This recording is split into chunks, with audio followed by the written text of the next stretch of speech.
Back with you tonight on In Focus. Durban is on a mission to revitalize its zone of decay.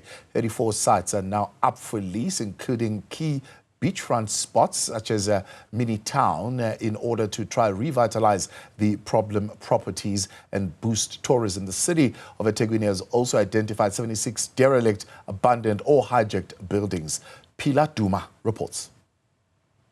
The City of Ethekwini has been facing a major challenge of hijacked buildings for years now.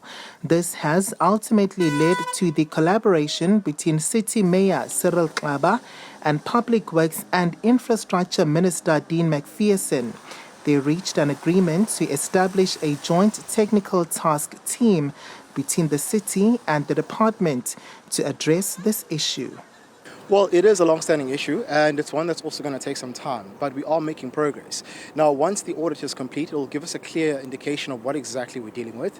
But I'm also proud to announce that the MEC has announced advanced plans to hold a 2-day conference in November. Now, this will motivate and stimulate both provincial government, national government, private business stakeholders, law enforcement, among other things, to come together under one roof to find a synchronized solution to these issues. Also, part of the plan is the city leasing out some of these buildings, saying this was a unanimous decision. The communication is clear. In terms of our processes, we first of all have to get a council approval. And that council approval process starts when we take those reports to our Human Settlement and Infrastructure Committee. It is represented by all political parties. Then that report, once approved by Human Settlement and Infrastructure Committee, goes to EXCO. And EXCO members then would take a decision before it goes to full council. While the DA in Ethekwini has welcomed the move, it however remains concerned about the levels of crime in the city and how that may sabotage tourism. This is exactly what we've been calling for over the years, to say, let's make sure that we've got enough law enforcement agencies and law enforcement officers in the beachfront so that our tourists are able to enjoy our beaches.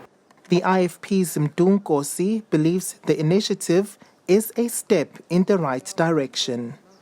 We need to see these buildings in a standard that will attract even people from international. Some of them have been redeveloped and they are very beautiful. So as IFP, we are happy about the initiative that has been taken.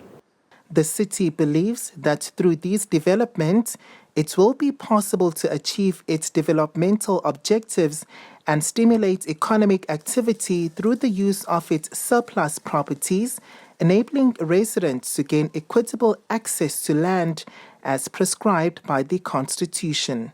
For Newzroom Afrika on Channel 405, I'm Phila Duma in Durban.